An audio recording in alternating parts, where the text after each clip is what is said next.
everyone. This is Dee Marley with the History Bards podcast. Today we have the great privilege of welcoming Logan D. Irons to the show today. And Logan is a historical fantasy author, and his new book series, The Oaths of Blood, has just come out, and we are so excited. And Logan, we would love for you to tell our audience a little bit more about you and your writing journey and your books. Sure. Thanks for having me. I really Sure. appreciate it. So I have a historical fantasy series. It's called the Oaths of Blood Saga. The first one releases May 7th. I have a novella called The Bridge of Kings that's out right now. Okay. And so most of this work is heavily, I like to consider like a secret history kind of series. There's this kind of shadow war that's spanning centuries between these two factions that is going on in the background of all of these other global conflicts. And so the premise for the first book in the series, Oaths of Blood, takes place during the First Crusade. And so we kind of have that as the global conflict, but then in the background there's this shadow conflict between a group that's called the Order, which is a group of ancient knights. It's like a military religious order, and then the Hunted, which is a faction of loosely aligned I guess individuals, we'll put it that way. I don't want to get too deep into it. Of course. So I would probably consider it a grimdark. It has definitely elements of grimdark. There's definitely morally gray characters. The good guys sometimes are the bad guys per se, or like they kind of, sometimes you don't know who's on whose side. Or how they align, I guess, morally. And then it also has Arthurian elements, so we bring in some of those Arthurian elements, which makes it a lot of fun to have some of these characters pulled from the Arthurian legends and the Knights of the Round Table, and there's supernatural relics, supernatural beings. So, but it all falls within a historical realm, and so it also takes a lot of research. And so it follows a Norman mercenary on the First Crusade, or the Prince's Crusade, during the sack of Jerusalem and the battles that happen after that. And then the second book, Sands of Bone, takes place in between the Second and Third Crusades, following the Battle of Hattin, the Horns of Hattin. And then the third book, City of Wolves, and takes place in the Fourth Crusade, which is like 1204. So it follows, so it's kind of a big span of the first few crusades there, but it has so many fun elements, and I think that people will find that even if they like fantasy and they don't know much about history, or they don't care much about history, they'll find that history, that world building, pulling them into wanting to know more about history, and then vice versa. Like, people that like history will like really enjoy just a fun take on the historical events that I depict. So it takes a lot of research to hop in there. Of course.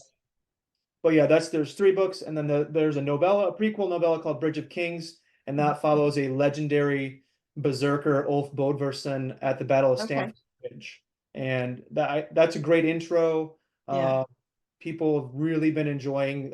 It's like 70 pages, takes people about an hour and a half, 2 hours to read it. That's great. It's a very tight novella. There's no wasted words. You really get into this battle, and it's just a ton of fun, and I think people really enjoy it. Well, that sounds really fascinating. So I heard some elements in there, because your bio talks about your influencers that really influenced your writing, George R.R. Martin and Bernard Cornwell. So Yes. how did their writing influence your choice to delve into this genre? Well, so probably for separate reasons. George R.R. Martin, I read him as a younger person, like high school, college. After that, in 20s. He hasn't come out with anything since then, so I've aged since then. Or anything that I've read of it, in the Game of Thrones series, the Song of Ice and Fire series. But what I like to pull from him, like, first of all, he builds just an amazing world Yeah. of using multiple point of view characters, and I Hmm. like in having these different. And he's not the first person to do this, obviously, but like Yeah. he does it really well, and he really draws you into this world, but also draws you into all these conflicts. And Hmm. I think that's one of his like it's one of his powerful like writing traits is like he's really drawing you like you're really getting the scope of this grand all these grand wars and these politics that are behind it and like all the maneuvering that's happening. It's very interesting. And I think the other part of that I liked that I hadn't read much before I'd read him was you know, he has some of those great grim dark elements. Like he has those Yes. great characters. The good guys don't always make it. And like Yeah. when I read those things, I was like, oh my God, like this is possible. Like that has some grit, you know, that has some real Yeah. life in it. Because the good guys don't always make it. They Right. want to, but they don't always do it. And so Yeah. it's fun to be able to pull. I think it makes for me, it makes the reading more intense because I'm Mhm. like, this guy might not make like Might these not make it. make it because it's not always the good guys win and we live happily ever after. Like Yes. there's a lot of sacrifice, you know, they lose and I like depicting some of those things in my writing too. So those are a couple of things I pulled from him. And Bernard Cornwell, I he's obviously he's for me, you know, some people might not like his writing, but like for me, he's like a superstar. He Yeah. writes that kind of military flavored Yeah. historical fiction, and like that's always been appealing to me. You know, very adventure, a lot of adventure, but you know, he really draws you into the world, and in a similar way, draws you into these conflicts. And he has, but what he does with, he always has good bad guys, or you know, bad guys, antagonists, and he just those battle scenes are awesome, and that has a Of big influence on me because that's the course. kind of stuff I like to write. So like for of course like his stuff is right up my alley. Yeah. And don't you feel like that historical fiction lends itself anyway to being able to make things real because we base it on real history and everything. So how did your research and the real history of certain events how did that play into the fantasy element that you incorporated into it?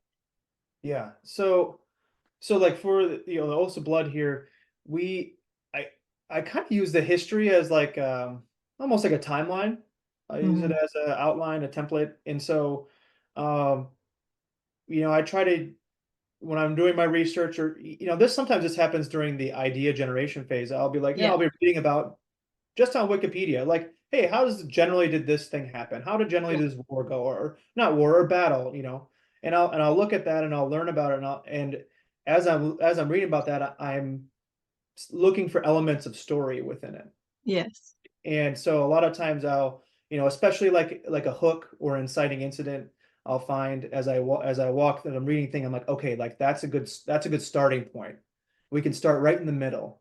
Yeah. And so you know, it's not like a secret you could read the sample on you know on Amazon, but like I start Oaths of Blood with a bunch of men at arms and knights inside a siege tower that's getting pushed to the walls of Jerusalem. Like Mhm. it is Oh wow. super intense, it is dark, grimy, like it's it'll grip you by the throat. And I That's because I great. wanted to start right in the middle of Yeah. this, bring you into these characters, and it, you know, it has kind of like the a D-Day feel to it, Hmm. right? With the guys in the I Yeah. forget what those boats are called, but in the landing craft, in the Marine Yes. craft, that you know, like that intensity, you know, kind of like Saving Private Ryan when they're getting ready to roll in, and then all of a sudden the door drops, and then we're in it. Yeah. Yeah. So I it think that's a definitely has really that intensity. that I think that's a really good. I'm glad you brought that up because a lot of times new authors or whether it's historical fiction or not start off in the wrong place. Hmm. And they feel like that it has to be more of a build, starting at one point and building up. So I'm glad you brought that up because starting at the right place is very, very key to trying to get the reader into the story. So Yeah. I think that's really good advice. I think sometimes too, like you'll find it if you write a bunch and you're like, oh wait, Yeah. maybe we didn't need that 10,000 words. Maybe Right. this is really our starting point. And so it doesn't mean you can't use those words. So I wouldn't just delete them. I'd just put them somewhere else. But like, because you might be able to thread them back through the story, or maybe you get a novella, make a novella out of it. Like there's always a spot for, not always, like you should edit, you should cut some Yes. stuff. But Yes. like a lot of times you might be able to use that for something else. So Yeah. I would never like Totally agree. throw those words out, but it is hard to find the right starting point. Hmm. And I think that you do yourself a lot. Some readers, they'll give you 50 pages. Some Yeah. readers will give you one.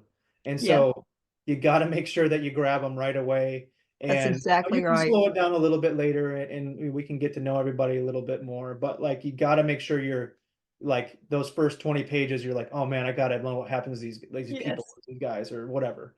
And Yeah. so I think that especially in an age where we can digest content very quickly, Netflix, Yes. right? We can binge. Like if you're not catching somebody, they might just throw you away. And and like you don't Mhm. want that. Like you're trying to No, share your message, you're trying to share your work and your mhm. knowledge base and your story. And so you got to try to just those first few pages are key, I think. They are key. They are very key. And thank you so much for sharing that because I think that's, like I said before, is very, very good advice. And I really like that you brought that up about you know, we are so inundated with so much content Mhm. and it's like quick, quick, quick, so we have to catch those readers with it's, within the first page, I feel like. Yeah, yeah. I mean, some people say the first sentence. Yeah, I usually give people more than that, but yeah, sometimes it is an indicator of what's to come. So it should have some sort of allure, right? yes, yeah. Oh, thank you so much for sharing that. So I have to ask you a little bit more about you as you're in your writing journey. Can you tell our listeners a little bit more about you and what led you to this place in your writing journey? Sure. So as people may recognize, my writing journey actually started quite a bit before this. I published my first book in 2016 under I write post-apocalyptic Mhm, fiction and military historical fiction under Daniel Green, mhm, not to be confused with the YouTube reviewer and author. But mhm. I'm a separate person. Yeah. I have a beard, but he's pretty popular, so sometimes we get mixed up. And so I actually started then. I started with the End Time Saga, which is a zombie apocalypse series. That Mhm. was kind of my my break into writing. I came in at a pretty good time because it was a little easier then to have your work discovered on Amazon. So it was a good time to start doing that. I Yeah. wish it was a little bit earlier. Would have been better, but that's okay. And I have that series, and then I started the Northern Wolf series, which is the military historical fiction series about the American Civil War. As you can Mhm. see in the background, I have Yes. Civil War paintings and a sword and stuff like that back there. Um, And so we had a great privilege of interviewing you last year. If people yeah, haven't seen that interview yet, you can go back to our last season and watch our interview with him as Daniel Green, where he's yeah, talking about the Northern Wolf series. yeah, and that series, I I've you always get better every time you write. You get better every time. Every book, you learn your process better, you learn your craft better, your prose gets tighter, your style gets cleaner. Your out, everything just gets better. It doesn't mean you go faster all the time, but you Exactly. definitely have a better eye for it. And I say this a lot. I'm a big fan or a big proponent of the 10,000 hour rule. And like, you got to spend time practicing your craft if you want to master your craft. And I it, remember you saying that before. it Yeah. just, it takes time. You got to keep doing it over and over and over. And I, Yes. I try to be intentional with what I'm doing, whether it's brainstorming or whether it's outlining. I try to put a process on it. Yeah. I'm a big plotter, not a pantser. Although I'm probably in between, whatever the middle guy is, a planter. But I think I think that you tend to waste less time if you have a good outline that you can refer back to, and you be like, okay, this Yes. is what I was going for. It doesn't necessarily look like that, but I have these major plot points or major turning points that are supposed to be happening, and I can kind of maybe work my way through there and like see what happens in the middle and Yeah. see where these characters come up or see what subplots come in to the story. And I think that it's just you need to try to be intentional with what you're doing, and having some kind of process does help that. It And so, does. each time I rewrite or each time I probably go through about 6 or 7 rewrites.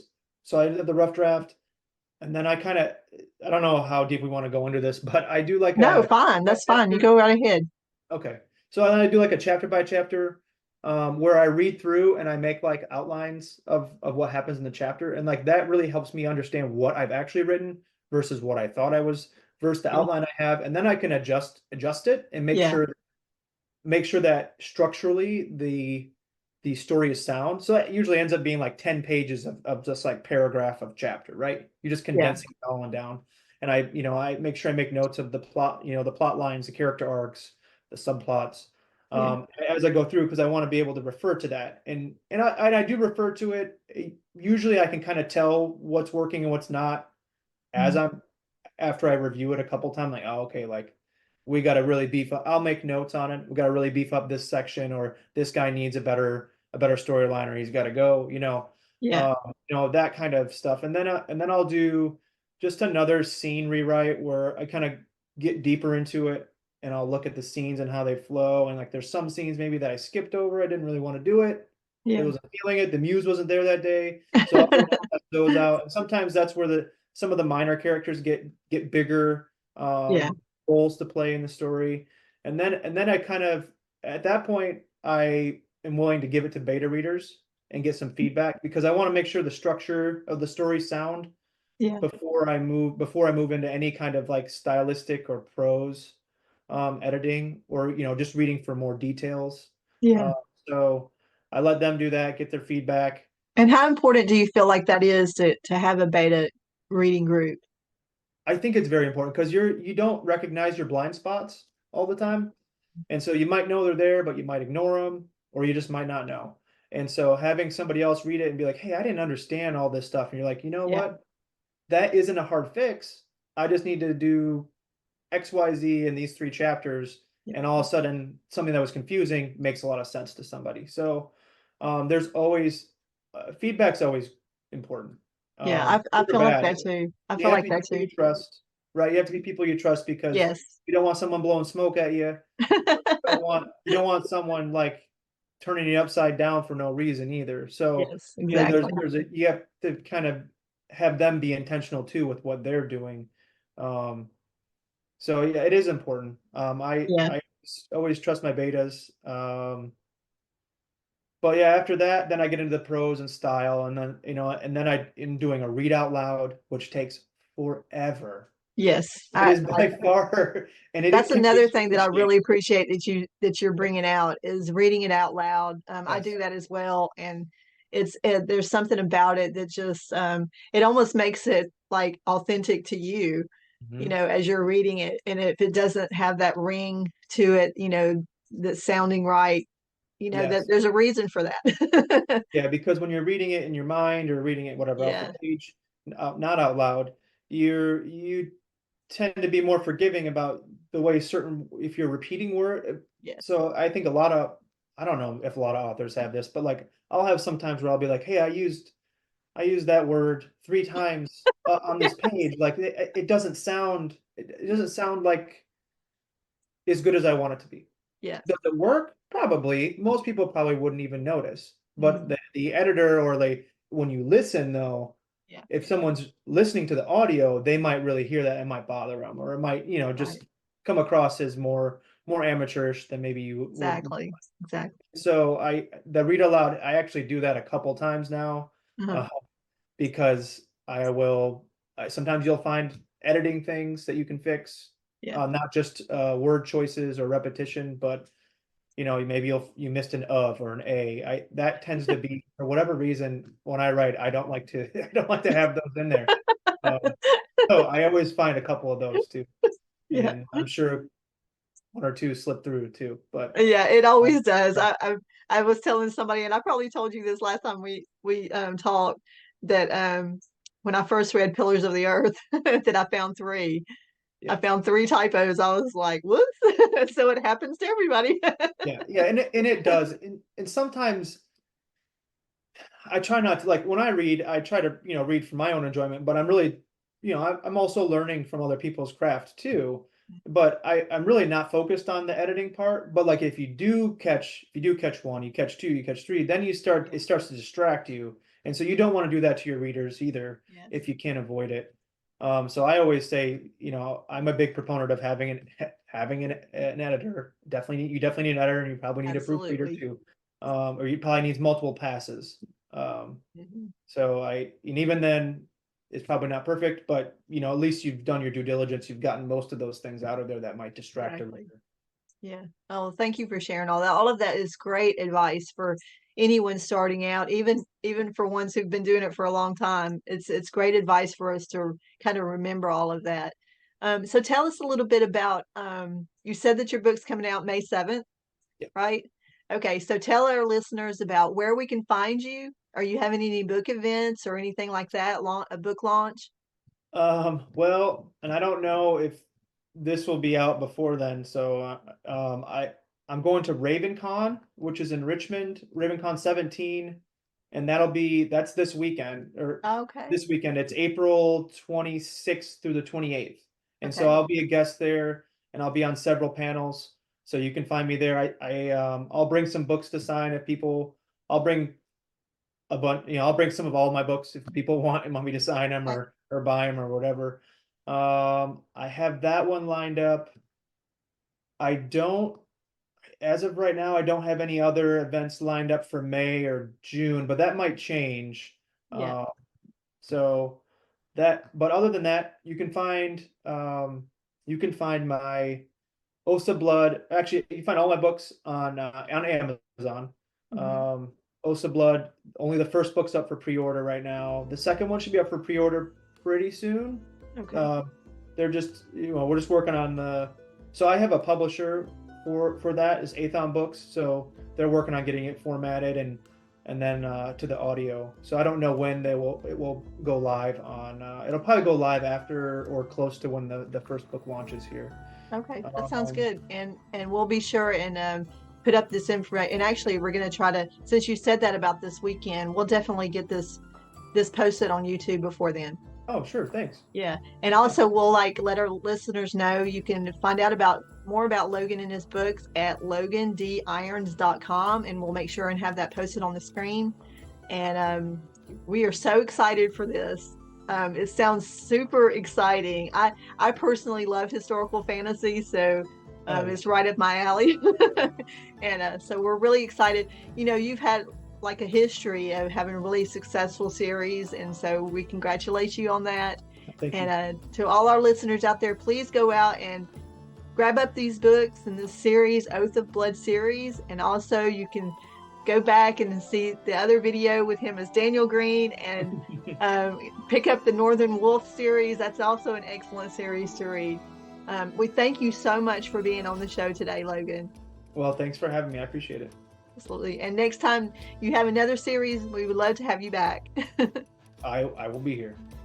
And to all our listeners out there, thank you for joining us today. This is Dee Marley at the History Bards podcast. And as always, keep making history and keep listening.